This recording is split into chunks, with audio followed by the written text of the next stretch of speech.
সম্পত্তির ভাগ চাইতেই নিজের জায়গায় কুসুমকে বসিয়ে সমস্ত দায়িত্ব দিয়ে দিল ইন্দ্রাণী। ধারাবাহিকের শুরুতেই দেখা যাচ্ছে আয়ুষ কুসুমকে বলছে, তুমি বলেছিলে না একদিন যে যদি কোনো দিন বেছে নিতে হয় তোমার আর মায়ের মধ্যে, আমি যেন মাকে বেছে নিই, তাহলে কোন কথাটা তোমার নাটক ছিল, আগেরটা না আজকেরটা? কুসুম তখন বলছে, আমি আগে না জেনে সব বলেছিলাম, এখন যেটা বলছি সেটাই, আমি অধিকার চাই, আমি গাঙ্গুলি বাড়ির কারোর সঙ্গে কোনো সম্পর্ক রাখতে চাই না। আয়ুষ তখন বলছে, আমি মায়ের কাছ থেকে কোনো দিন কিছু চাইতে পারবো না। কুসুম তখন বলছে, আমি কোথায় বললাম আপনাকে চাইতে হবে, আপনার তো সেই সৎ সাহসটা নেই, আমি আপনার স্ত্রী হয়ে সেই চাইছি, আর চেয়েও আমি কোনো ভুল করিনি। আয়ুষ তখন বলছে, তোমার সম্পত্তির অংশ চাই, আর এটাই তোমার শেষ চাওয়া, তাই তো? কুসুম তখন বলছে, হ্যাঁ। আয়ুষ তখন বলছে, ঠিক আছে, ক্ষমা চাইতে নয়, নিজের অংশটুকু চাইতে মায়ের সামনে চলো। তা না করে নোটিশ পাঠিয়ে এরকম ভীরুর মতো করছো কেন? তোমার দেবীমার কাছে গিয়ে নিজের অধিকারটা চাইতে লজ্জা করছে? আজ আমার সামনে যা যা দাঁড়িয়ে বললে মায়ের সামনে গিয়ে বলবে চলো, এই বলে তো কুসুমের হাতটা ধরে টানে। কুসুম তখন দাঁড়িয়ে যায় আর মনে মনে বলছে, আমি দেবী মায়ের সামনে সব কথা বলতে পারবো না, আমাকে ছোট সাহেবকে আটকাতেই হবে। এই বলে তো বলছে, আমি বললাম তো ওই বাড়ির কারোর সঙ্গে আমি সম্পর্ক রাখতে চাই না, তাহলে তোর জোর করছেন কেন আমায়? আয়ুষ তখন বলছে, আমি ওই বাড়িতে নিয়ে যাচ্ছি তোমার অধিকার পাইয়ে দেওয়ার জন্য, চলো। কুসুম তখন বলছে, আমি আইনি পথে নেবো। আয়ুষ তখন বলছে, তুমি অনেক করে ফেলেছো, আমি তোমার স্বামী, আমি তোমার অধিকার পাইয়ে দেবো, তুমি এতক্ষণ ধরে আমার সামনে যে কথাগুলো বলেছো শুধু মায়ের সামনে বলতে হবে, চলো। এই বলে তো কুসুমকে টানতে টানতে নিয়ে যায়। এদিকে যখন ঈশান মীনাক্ষীকে বলছে, কাকিমণি সারাদিন এই কুটকাচারি করে করে না তোমার মধ্যে কুটকাচারিটাই চলে এসেছে, একেই একটা লিগাল নোটিশ নিয়ে আমরা খুব টেনশনে আছি, আর তারপরে তুমিও বুঝতে পারছি না কোথায় কন্ট্রিবিউট করবে তা নয়, আর একটা লিগাল নোটিশ পাঠিয়ে দিয়েছে। এই বলে তো অনুশ্রীকে বলছে, পরিবারের সদস্য হলে এরকম কেউ করে? এ তো দেখছি কাকিমণি শত্রুর থেকেও অধম হয়ে গেছে। তখন তো মীনাক্ষী ঈশানকে বলছে, শাট আপ, তুই জানিস না বড়রা যখন কথা বলে তাদের মাঝখানে কথা বলতে নেই, সামান্য বেসিক ম্যানার্সটুকু তুই জানিস না? ঈশান তো তখন রেগে বলছে, তুমি আমাকে ম্যানার্স শেখাবে? তুমি কি মনে করো নিজেকে? তখনই তো ইন্দ্রাণী ঈশানকে চুপ করতে বলে মীনাক্ষীকে বলছে, সম্পত্তির ভাগ চাই তোর, কেন? মীনাক্ষী তখন বলছে, কেন প্রশ্ন উঠছে কেন দিদি, সবার সম্পত্তিতে ভাগ আছে, আমারটুকু আমাকে দিয়ে দাও ব্যাস।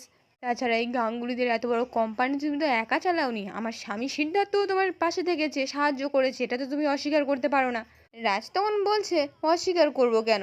তাই বলে সম্পত্তির ভাগ বাটোয়ারা? মীনাক্ষী তখন বলছে, আমি খেলা শুরু করিনি, এই খেলাটা শুরু করেছে তোমার বড় বৌমার ছেলে, তাই বাধ্য হয়ে এই খেলাটায় আমাকে নামতে হচ্ছে, কিছু মনে করো না। দেখো, তোমাদের ভাগটা তোমার দুই ছেলে, কাকে দেবে না দেবে সেটা সম্পূর্ণ তোমার ব্যাপার, সেটা তোমরা দুজনে মিলে সিদ্ধান্ত নিয়ে নিও, আমাকে শুধু আমাদের ভাগটুকু দিয়ে দাও। ইন্দ্রাণী তো তখন উকিলকে বলছে, আপনি তো যোগ্য উকিল, আপনার ক্লায়েন্টকে তো ভালো করে বোঝাতে পেরেছেন, আপনার কার্ডটা দেবেন। উকিল তো তখন খুব খুশি হয়ে যায়, তারপরে একটা কার্ড বের করে দিয়ে দেয়।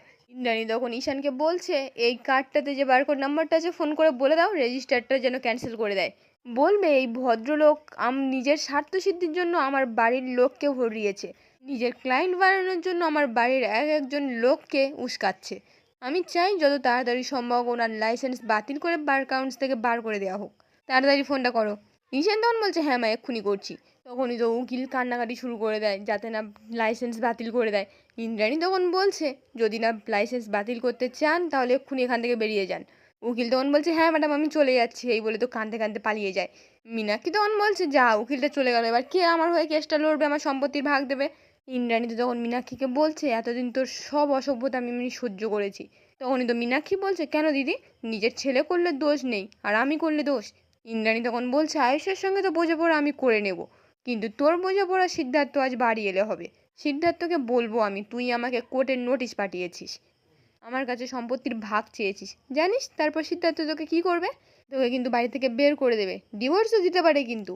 মীনাক্ষী তখন নাটক করে ইন্দ্রাণীর পা ধরে বলছে, দিদি খুব বড় ভুল করেছে, আমি সম্পত্তি সহ উচ্চারণ করবো না আর, তুমি শুধু সিদ্ধার্থকে বলো না প্লিজ, ওকে বললে আমার ঘর থেকে বের করে দেবে, আমার সম্পত্তির ভাগ চাই না দিদি, আমার মাথা খারাপ হয়ে গেছে, এরকম ভুল আমি আর কোনো দিনই করবো না।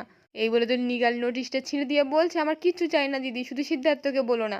ইন্দ্রাণী তখন বলছে, এই কথাটা জীবনের শেষ নিঃশ্বাস অবধি মনে রাখবি ছোট, যে যাই করুক এই গাঙ্গুলি বাড়ি কোনোদিন ভাগ হবে না, ইন্দ্রাণী গাঙ্গুলি এই বাড়ির মাথার ছাদ আলাদা হতে দেবে না। তখনই তো মীনাক্ষী বলছে, না না দিদি, সম্পত্তি ভাগ হবে না, তুমি শুধু আমাকে ক্ষমা করে দাও, তুমি চাইলে আমি নিজের শাস্তি দেবো দেখবে। এই বলে তো নিজের পাটি চড় মারতে শুরু করে। তখনই সিদ্ধার্থ এসে বলছে, বাবা, মীনাক্ষী নিজেকে নিজে শাস্তি দিচ্ছে, ভাবাই যায় না। এই বলে তো ইন্দ্রাণীকে বলছে, দিদি তুমি একটা প্র্যাকটিস করিয়ে দিও ওকে, নিজেকে চড় মারা, তাহলে আর কোনো ভুল কাজ করবেই না কোনো দিন। মীনাক্ষী তো তখন কাঁদতে কাঁদতে বলছে আমি আর কোনোদিন এরকম ভুল করবো না, বলছি তো। এই বলে তো আবার নিজের পাটি চড় মারতে শুরু করে। এই বলে তো মনে মনে বলছে ঘর শত্রু বর আমার, কোথায় আমাকে থামাবে, তা না করে দিদিকে বলছে রোজ শাস্তি দিতে। তখন তো সিদ্ধার্থ বলছে কি হলো বলো তো, এত তাড়াতাড়ি ড্রামা শেষ করে ফেললে তুমি। তখনই তো আয়ুষ কুসুমকে টানতে টানতে ইন্দ্রাণীর সামনে নিয়ে এসে দাঁড় করিয়ে বলছে তুমি তোমার ঈশ্বরের সামনে দাঁড়িয়ে আছো, বলো এবারে তোমার কি চাই। তখন তো বাড়ির প্রত্যেকে অবাক হয়ে যায়, তারপর কুসুমের দিকে তাকিয়ে থাকে। আয়ুষ তো তখন কুসুমকে বলছে মুখে কুলু বেটে দাঁড়িয়ে আছো কেন, সকলের সামনে বলো, সবাই জানুক তুমি কি চাও। রাজ তখন বলছে তোমরা এত রেগে গেলে কেন, আচ্ছা কুসুম কি হয়েছে একটু বলবে। আয়ুষ তখন রাজকে বলছে ওর নিজের মুখে বলবে বাবা, ওর দাবি দাবা চাওয়া সব কিছু। এই বলে তো চিৎকার করে কুসুমকে বলছে বলো সবাইকে তুমি কি বলতে চাইছো। কুসুম তখন বলছে আমি আপনাকে যা বলার বলে দিয়েছি, কারোর সামনে সব কথা বলার আমার কোনো ইচ্ছে নেই। আয়ুষ তখন বলছে ইচ্ছে নেই বললে তো হবে না, তোমাকে এখানে নিয়ে এসেছি তোমার দাবি তোমার সম্পত্তি চাওয়ার জন্য, তোমাকে তো বলতেই হবে। এতক্ষণ যখন গলা ফাটিয়ে পার্সোনাল অ্যাটাক করে আমাকে কথাগুলো বলতে পারছিলে, এবারেও নিশ্চয়ই বলতে পারবে। এই বলে তো কুসুমকে আবার ধমক দিয়ে বলছে তাড়াতাড়ি বলো। মীনাক্ষী তখন মনে মনে বলছে আপনারা দেখেছেন আমি সম্পত্তির ভাগ চেয়েছি বলে দিদি রেগে গেল, আমি নিজেকে খানকুড়ি চড় নিশ্চয়ই মেরেছি। কুসুমকে তো এবার 100টা চড় মারলে আমি নিজে শান্ত হব, তাই না বলো। এই বলে তো কুসুমকে বলছে তোমার সাহস তো কম নয়, সম্পত্তির ভাগ চাইতে দুজনে মিলে ঝামেলা করতে চলে এসেছো। যেই বাড়িতে হাতা খুন্তি নাড়তে সেই বাড়ির মালকিন হতে চাইছো। হাতা খুন্তি নেড়ে আর পেট ভরছিল না তাই তো, তাই মালকিন হয়ে বসতে চাইছো। এই বলে তো আরও বাজে বাজে কথা শোনায়। রাজ তখন বলছে চুপ করো। এই বলে তো কুসুমকে বলছে তুমি বলো না আয়ুষে কি বলেছো, তোমার কি কিছু চাই তাহলে আমাদেরকে বলো না, আমাদের যদি সাধ্যে কুলোয় তাহলে নিশ্চয়ই তোমাকে দেবো। তুমি যদি মুখ ফুটে কিছু না বলো তাহলে আমরা কিছুই বুঝতে পারছি না। মীনাক্ষী যখন রাজকে বলছে ও দাদা ওকে কি জিজ্ঞেস করছো, আমাকে বলো আমি বলছি। ওই বড় একটা জিভ বার করে সম্পত্তির ভাগ চাইতে এসছে, ওই আয়ুষকে ফুসলেছে তারপর সম্পত্তির ভাগ চাইতে এসছে। ওমে সহজে বুঝবে না, ওকে দুটো চড় থাপ্পড় মারলেই বলে দেবে দেখবে। এই বলে তো মারতে ওঠে। তখনই আয়ুষ হাতটা ধরে নিয়ে বলছে কাকিমণি আমি আগেও অন করেছি এখনও করছি, আমার স্ত্রী গাঙ্গুলি বাড়ির বড় বউয়ের ওপর গায়ে হাত তুলতে যাবে না, তাহলে কিন্তু খারাপ হয়ে যাবে। আমি কিন্তু আগের সেই আয়ুষ আর নেই কাকিমণি, চুপচাপ দাঁড়িয়ে আর সহ্য করবো না। নিজের অপমান যদি মেনেও নি কুসুমের সঙ্গে মিসবিহেভ কিন্তু আমি তার শেষ দেখেই ছাড়বো, কড়া শাস্তি দেবো তাকে। তখন তো ইন্দ্রাণী বলছে আমার বাড়ির মধ্যে এসব ঝামেলা আমার ভালো লাগছে না, হয় বলো তোমরা কি চাইতে এসেছো না হলে বেরিয়ে যাও। আয়ুষ তো তখন কুসুমকে বলছে আমি তোমাকে শেষবারের মতো বলছি তোমার যা চাওয়ার মায়ের থেকে এক্ষুনি চেয়ে নাও। কুসুম তো তখন চুপ করে থাকে। আয়ুষ তখন বলছে বেশ তুমি বলবে না তাই তো। এই বলে ইন্দ্রাণীর সামনে হাত জোর করে বলছে আমি কোনোদিন ভাবতেও পারিনি এটা আমাকে করতে হবে, নিজের মুখে তোমার থেকে কিছু চাইতে হবে। আজ আমি নির্লজ্জের মতো বলতে বাধ্য হচ্ছি মা এই গাঙ্গুলি বাড়ির সম্পত্তিতে আমার ভাগ চাই। রাজ তখন আয়ুষকে বলছে ও তার মানে সকালবেলায় যে উকিল লিগাল নোটিশটা পাঠিয়েছিল সেটা তুমি দিয়েছিলে। পিনাকি তখন রাজকে বলছে দাদা তুমি আয়ুষকে ভুল বুঝছো, আয়ুষ তো এখন এই মেয়ের হাতের পুতুল, এই মেয়ে যা বলছে আয়ুষ তাই বলছে, বাধ্য করছে বলাতে। আয়ুষ তখন মীনাক্ষীকে বলছে কাকিমণি আমি মায়ের সঙ্গে কথা বলছি, মাঝখানে তুমি কথা বলো না। মীনাক্ষী তখন বলছে এই মেয়ের আমি আসল রূপ সকলের সামনে বের করে এনেছি, তোর খুব গায়ে লাগছে না। আয়ুষ তখন চিৎকার করে বলছে কুসুম লোভী নয়, আমি বলছি।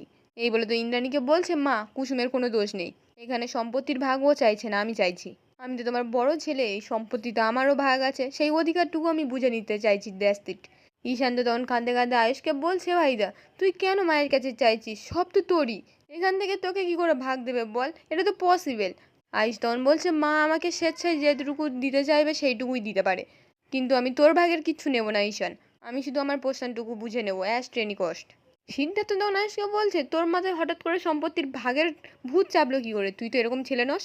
রাজু তখন আয়ুষকে বলছে আমি সকালবেলা যখন বললাম তুমি বললে ওই সইটা তুমি করোনি, নোটিশটা পাঠাওনি, বরং যে নকল করেছে তাকে তুমি খুঁজে বের করে শাস্তি দেবে, আর এখন তুমি নিজের মুখে সেই সম্পত্তির ভাগ চাইছো। আয়ুষ তখন বলছে চাইছি কারণ এটার ওপর আমারও অধিকার আছে বাবা, আর তোমরা যদি আমাকে বঞ্চিত করতে চাও এর এগেনস্টে আমি লিগাল স্টেপ নেব। ইন্দ্রাণী তখন রেগে গিয়ে আয়ুষের ওপর চিৎকার করে বলছে তোমার এত বড় সাহস তুমি ইন্দ্রাণী গাঙ্গুলির ওপর লিগাল স্টেপ নেবে। কুসুম তখন মনে মনে বলছে এটা তো আমি করেছিলাম, দেবীমার সামনে এরকম উদ্ধত্ত দেখিয়ে কথা বলছে কেন। এই বলে তো কাঁদতে থাকে। আজকের পর্বটি এখানেই শেষ হয়ে যায়, কেমন লাগলো কমেন্টে জানাতে ভুলবেন না।